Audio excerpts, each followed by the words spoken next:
Welcome to This Explainer, where we're mapping the trajectory of a literal human wrecking ball. We're talking about a guy who just flat out refused to be boxed into a single ring, a single cage, or even a single sport. I mean, sure, there are great athletes out there. There are absolute legends in their respective fields. But then there's the anomaly. Today, we're diving straight into the story of a man who built an entire legacy on pure, unadulterated dominance. So what do we actually mean when we call him an anomaly? Well, it's a once-in-a-generation force of nature who completely deviates from what is standard, normal, or expected. The crucial takeaway here is that Brock Lesnar doesn't just adapt to combat sports, he completely takes them over. The standard rules of how an athlete peaks, how they transition, or how long a career should last, those literally did not apply to him. Chapter 1. NCAA to WWE Dominance. Okay, so let's jump right into this timeline, because it's honestly absurd how fast he conquered both the collegiate and professional wrestling worlds. Back in 1997, he was already tearing it up on the amateur wrestling mats. By the year 2000, he caps it all off by winning the NCAA Division I Heavyweight Championship. And then, just 2 short years later in 2002, he's standing on national television throwing seasoned veterans around like they're absolute ragdolls. The transition wasn't just seamless, it was terrifyingly fast. Everyone in the industry instantly knew exactly what they had on their hands, dubbing him the next big thing. And honestly, he didn't just climb the corporate ladder of sports entertainment, he took a sledgehammer to it. At barely 25 years old, he absolutely dismantled one of the biggest stars on the planet, The Rock, at SummerSlam 2002.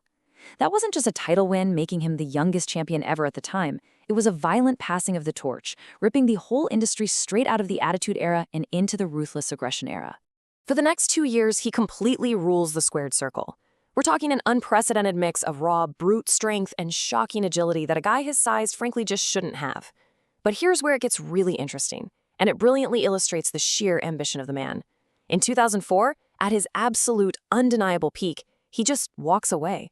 Think about the sheer audacity of that decision.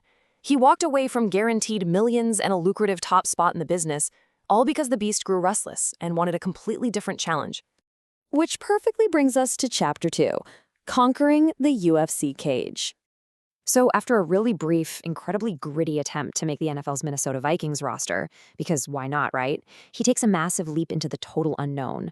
He's trading the scripted spectacles and storylines of sports entertainment for the unscripted, highly dangerous survival of mixed martial arts. Real punches, 4-ounce gloves.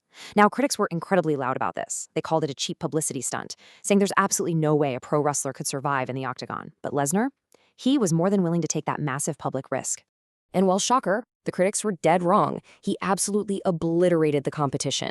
In only his 4th professional fight, seriously, just let that sink in for a second, his 4th time stepping into the cage professionally, he captures the UFC Heavyweight Championship in late 2008. He didn't just win the belt either. He defended it, unified the title, and basically overnight became the biggest box office draw in MMA history. The guy just understood his market value perfectly.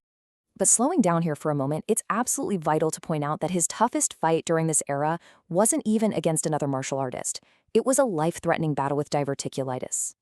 This wasn't some minor setback. It was brutal, literally requiring surgery to remove a significant portion of his colon. He was brought to complete physical ruin. But true to his nature as an absolute anomaly, he fought his way all the way back from the brink of death to step foot inside the cage once again. By the time he eventually stepped away from MMA in 2011, there was no doubt left. He proved the critics completely wrong and walked away undeniably recognized as the baddest man on the planet. He conquered a very real, incredibly dangerous sport, completely on his own terms. Chapter 3, Wrestling's Ultimate Final Boss. Now, 21-1, April 6th, 2014, WrestleMania 30. If you know, you know. This is the exact moment tens of thousands of people in a massive stadium fell into absolute, complete silence. He pulled off the single most shocking event in modern sports entertainment history by snapping The Undertaker's legendary undefeated streak. When the ref's hand hit the mat for that 3 count, making it 21-1, the sheer disbelief in the air was palpable. It went from electric anticipation to just unbelievable shock. And that massive victory kicked off a totally new era. For the next decade, Lesnar just operated on his own wavelength. He treated world championships like they were his own personal property. He turned the ring into what famously became known as Suplex City, unleashing continuous, devastating attacks on the biggest stars of the era. Guys like John Cena and Roman Reigns. He was virtually untouchable. He didn't return as a standard member of the roster. He came back as a mythical final boss. Chapter 4: The Twilight of a Legend. Fast forward to the mid-2020s. You'd think the hunger of the alpha athlete would finally start to fade, right? Actually, not even close. After an extended hiatus, he sent massive shockwaves through the industry with a brutal return in 2024. And he didn't come back for some easy, nostalgic ride either. He dove headfirst into a grueling, incredibly physical war against the modern explosive monster, Obafemi. It was this epic, torch-passing rivalry that proved he still had that terrifying intensity, even as he approached the final stages of his career. And that brings us right up to 2026. The whispers are growing a lot louder now, and the combat world is actively preparing to say goodbye. Rumors are heavily pointing to a final grand retirement match at SummerSlam, taking place right in his home state of Minnesota.